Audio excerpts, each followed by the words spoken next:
नमस्कार दोस्तों, मैं आप सभी का बहुत बहुत स्वागत करता हूं। आज हम बात करने वाले हैं ईएसी 2021 के नोटिफिकेशन की, इंजीनियरिंग सर्विसेज एग्जामिनेशन 2021। ये एग्जामिनेशन यूपीएससी लेता है।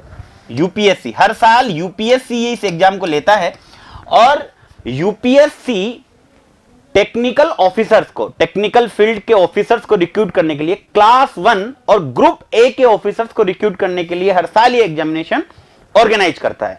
इस साल भी थोड़ा सा लेट नोटिफिकेशन आया, लेकिन नोटिफिकेशन आ चुका है और यूपीएससी बिल्कुल कैलेंडर के हिसाब से चलती है।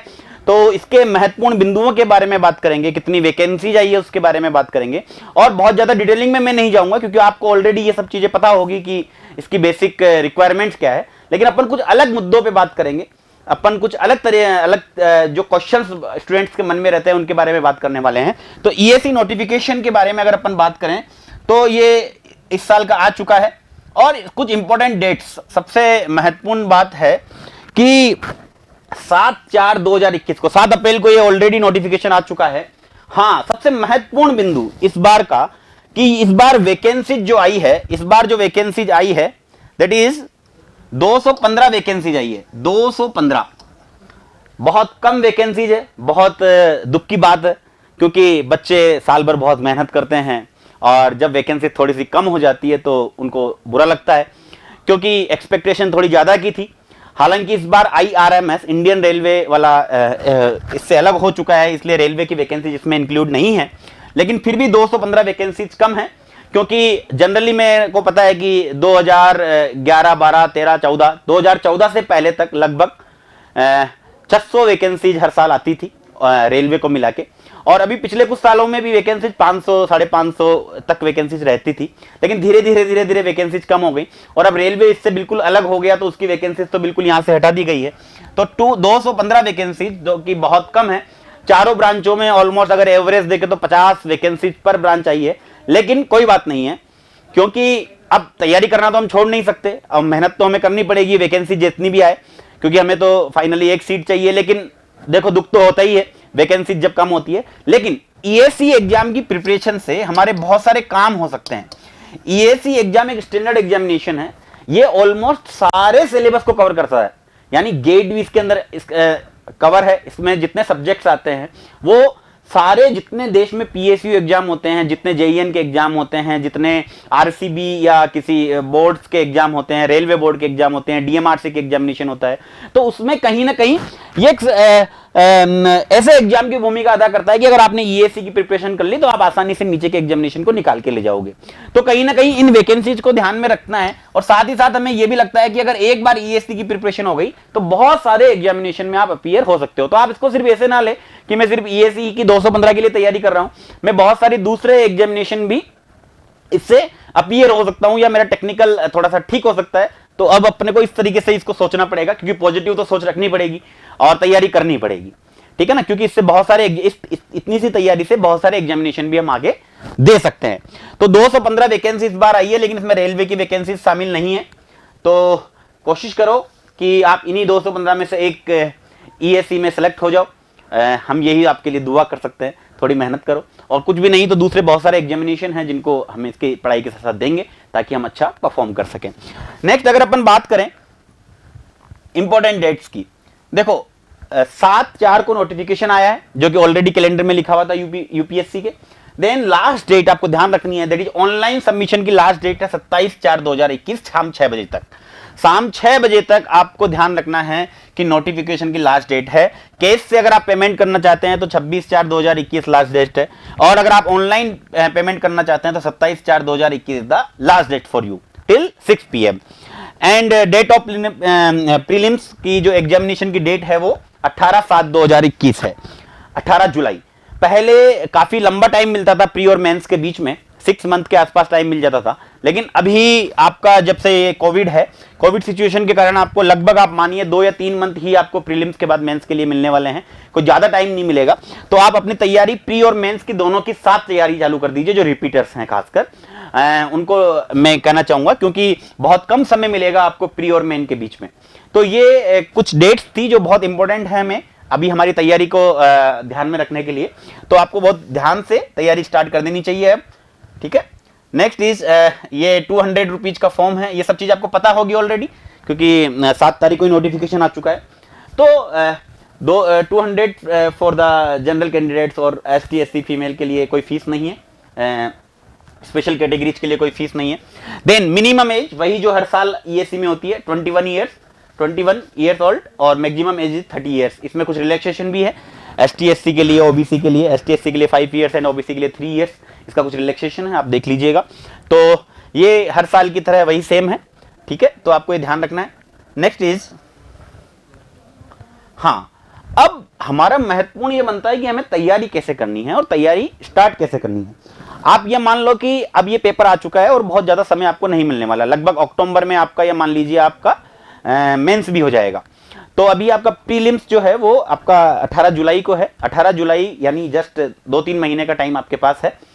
तो 2-3 महीने में अभी आपको जो तैयारी करनी है, देखो जो एग्जाम पैटर्न है मैं आपको थोड़ा सा ESC का समझा देता हूं, हालांकि आपको सबको पता होगा, लेकिन फिर भी मैं आपको थोड़ा सा एग्जामिनेशन पैटर्न की अगर मैं बात करूं तो सबसे पहले इसमें होता है 3 स्टेजेस होती है इसमें, प्री, मेन और पर्सनालिटी टेस्ट। 3 तरह के एग्जाम होते हैं इसमें, किसी भी लास्ट तक फाइनल सिलेक्शन के लिए, प्री, मेन और पर्सनालिटी टेस्ट। प्रीलिम्स की बात करें, प्री की बात करें तो पेपर 1 और पेपर 2। आपका पहला पेपर जो होता है वो general studies and engineering aptitude paper होता है। General studies and engineering aptitude paper, इस पेपर में 200 मार्क्स यानी 200 नंबर का पेपर होता है, जिसमें बहुत अलग अलग तरह के सब्जेक्ट होते हैं, जैसे एनवायरमेंट, प्रोजेक्ट मैनेजमेंट, ICT, इस तरह के इंजीनियरिंग एप्टीट्यूड्स, मटेरियल साइंस, इस तरह के डिफरेंट डोमेन के, जहां से ऑलमोस्ट हर सेक्शन से 10% यानी 20 नंबर के क्वेश्चंस एवरेज आते हैं। एवरेज 16 से 24 नंबर के बीच में हर सेक्शन से आते हैं, और 10 सेक्शन होते हैं ऐसे अलग अलग, material science, ICT, general aptitude, basic mathematics, design, drawing, तो ऐसे हर सेक्शन से आपके कुछ क्वेश्चंस आते हैं, आपको वो तैयार करने हैं। तो ओवरऑल आपकी 200 मार्क्स का पेपर ये होने वाला है। देन आपका इंजीनियरिंग डिसिप्लिन, जो पूरी सिविल इंजीनियरिंग है उसमें से जितने सब्जेक्ट हैं उसका सिलेबस आप देख लीजिएगा, उस सिलेबस से आपके 300 मार्क्स के ऑब्जेक्टिव क्वेश्चन आपके सामने आने वाले हैं। टोटल 500 का ऑब्जेक्टिव मार्क्स का MCQ होने वाला है, और इससे आपका प्रीलिम्स खत्म हो जाएगा। देन आपका मेंस के लिए कन्वेंशनल एग्जाम होता है, जिसमें सब्जेक्टिव एग्जाम होता है, जिसमें 2 पार्ट में डिवाइड किया गया है पूरे सिविल के सिलेबस को, ये आपको पता होगा। पेपर 1 और पेपर 2 300 यानी टोटल 600 मार्क्स का आपका नेक्स्ट स्टेज में आपका हो गया, क्लियर। देन ये 600 मार्क्स का मेंस, ये 500 मार्क्स का pre. Next is personality test यानी इंटरव्यू UPSC का बहुत अच्छा होता है, और काफी स्कोरिंग, आप अच्छा स्कोर कर सकते हो अगर आप थोड़ा सा भी कॉन्फिडेंट हो। तो 200 मार्क्स का आपका इंटरव्यू होता है। टोटल 1300 मार्क्स में से आपको रिजल्ट मिलता है। अगर आपके 1300 मार्क्स, बहुत इंपॉर्टेंट इंफॉर्मेशन आपसे शेयर कर रहा हूं मैं, अगर आपके 1300 मार्क्स में से लगभग 53% या 52% मार्क्स आ गए तो जनरल कैंडिडेट का सिलेक्शन हो जाता है। ऑलमोस्ट अगर आपके 53% मार्क्स हैं तो आपका सिलेक्शन हो जाता है। लगभग आपके 53 से 55% है तो आपका सिलेक्शन UPSC में, ESC में हो जाता है। और क्लास 1 जॉब है, देखो देश में बहुत कम नौकरियां होती है जो क्लास 1 या ग्रुप A के लिए सिलेक्शन करती है। तो ब्यूरोक्रेट्स बनना है, आपके बहुत बड़े बड़े नाम हैं इस दुनिया में जो आपको मिलेंगे ESC के एग्जाम से सक्सेस हुए, और टॉप पोजीशन तक आप जा सकते हो। देखो आपका सिलेक्शन होगा वो असिस्टेंट एग्जीक्यूटिव इंजीनियर्स के लिए होगा, लेकिन थोड़े दिनों बाद हर 4-5 साल में आपका प्रमोशन होगा। तो असिस्टेंट एग्जीक्यूटिव इंजीनियर से आप XN बन सकते हैं, XN से फिर आप चीफ इंजीनियर तक जा सकते हैं, और चीफ इंजीनियर से यहाँ तक तो सब पहुंचते हैं, चीफ इंजीनियर तक तो ऑलमोस्ट सारा सबका प्रमोशन होता रहता है। लेकिन उसके बाद एडिशनल डायरेक्टर जनरल तक भी आप जा सकते हैं, या डायरेक्टर जनरल तक भी आप जा सकते हैं, DG या ADG जिसे कहते हैं, वहां तक कुछ लोग पहुंच पाते हैं। लेकिन अगर आप अर्ली एज में आपका सिलेक्शन है तो डेफिनेटली आप किसी अच्छे टेलीकम्युनिकेशंस में, वाटर में, किसी भी बहुत टॉप डिपार्टमेंट में आप BRO में DG तक रैंक तक आप जा सकते हैं, डायरेक्टर जनरल तक, जो कि किसी डिपार्टमेंट का हेड होता है। तो वहां तक आप पहुंच सकते हो, और ये बहुत प्रेस्टिजियस एग्जामिनेशन है। इसकी अगर आप मेहनत करोगे तो डेफिनेटली आपको लाइफ में बहुत कुछ अचीव होगा। हाँ, और इसकी तैयारी से, इसके तैयारी के सबसेट में बहुत सारे एग्जाम आते हैं। एक बार अगर आपने ESC की तैयारी कर ली तो बहुत सारे PSUs के एग्जाम आप आसानी से क्रैक कर सकते हो। तो ये वाली सारी बात हुई अपनी सिलेक्शन प्रोसीजर की, कि आपको प्रीलिम्स, मेंस और पर्सनालिटी में टोटल मिला के लगभग 53 से 55% नंबर लाने हैं, जिससे आपका सिलेक्शन अच्छे से हो सकता है। क्लियर? ये आपको बहुत अच्छे से क्लियर हो गया होगा नाउ। और सबसे बड़ी बात इसके अंदर एक चीज अपन देख सकते हैं, वैकेंसीज इस बार कम आई है, लेकिन इसका मतलब ये नहीं है, मतलब एवरेज अपन ये माने कि इसमें 4 ब्रांचों में पेपर आप दे सकते हो, सिविल में, मैकेनिकल में, इलेक्ट्रिकल में और इलेक्ट्रॉनिक्स एंड टेलीकम्युनिकेशन से। देखो सबसे पहली बात, ईएसी के लिए आपके पास सिर्फ इंजीनियरिंग की डिग्री होनी चाहिए, वो किसी भी ब्रांच की हो सकती है, ये कोई नेसेसरी नहीं है कि इसी ब्रांच की होनी चाहिए। लेकिन पेपर आप सिर्फ 4 कैटेगरी में दे सकते हैं। पेपर आप सिर्फ इलेक्ट्रिकल इंजीनियरिंग में, इलेक्ट्रॉनिक्स इंजीनियरिंग में, मैकेनिकल इंजीनियरिंग में और सिविल इंजीनियरिंग में, ये 4 कैटेगरी ही पेपर के लिए बनी है। इन चारों में से कोई एक कैटेगरी आपको ऑप्ट करनी होती है जिसका आप एग्जामिनेशन दे सकते हो। क्लियर? तो आप किसी भी ब्रांच के हो, आपके कितने भी परसेंटेज हो बीटेक में, आप इस एग्जाम को दे सकते हैं। और खासकर फाइनल ईयर के स्टूडेंट भी दे सकते हैं।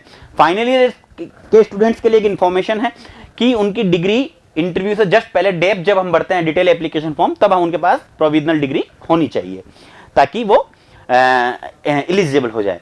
तो अभी आराम से अक्टूबर तक तो आपका आ जाएगा, तो आपका सबका आसानी से आप एग्जामिनेशन में अपीयर हो सकते हो।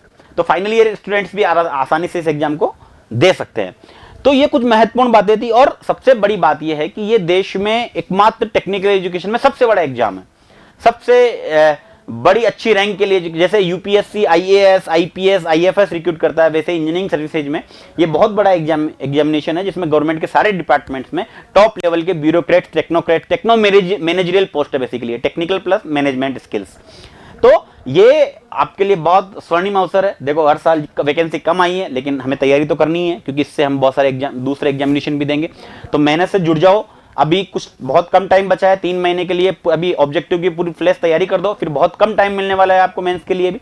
तो आप दिल लगा के तैयारी चालू करो।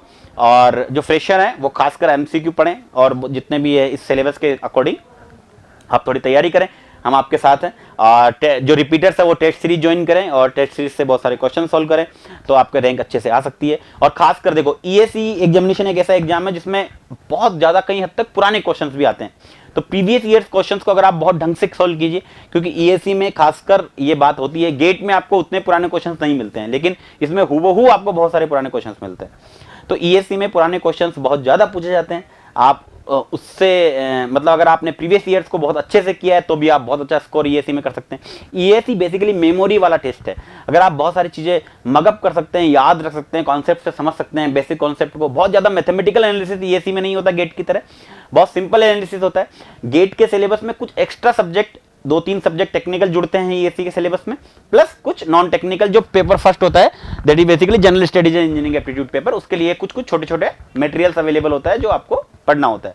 तो उसके लिए आप कहीं से भी मटेरियल्स देख सकते हैं, इंजीनियर्स एकेडमी से भी देख सकते हैं। तो इस तरीके से आप तैयारी कीजिए। Thank you so much. और हम आपके साथ हमेशा हैं, और आप दिल लगा के तैयारी कीजिए, क्योंकि आपकी अकेले ईएसी की तैयारी से, ये वैकेंसी तो है ही, बहुत सारी पीएससीज की साइमल्टेनियसली तैयारी होती जाती है। बहुत सारी वैकेंसीज में आप अपीयर हो सकते हो, और देन आप वापस नेक्स्ट ईयर्स में भी किसी एक एग्जाम को निकाल के वापस ईएसी में अपीयर हो सकते हो, क्योंकि ये एनुअल हर साल एग्जामिनेशन होता है। Thank you so much. आप तैयारी कीजिए, और कोई भी डाउट है तो आप कॉल कर सकते हैं। Thank you so much. Thank you from engineers academy. Thank you. If you really like the video, please hit the like button and share the video, subscribe to our YouTube channel and press the bell icon for the latest updates. Thank you.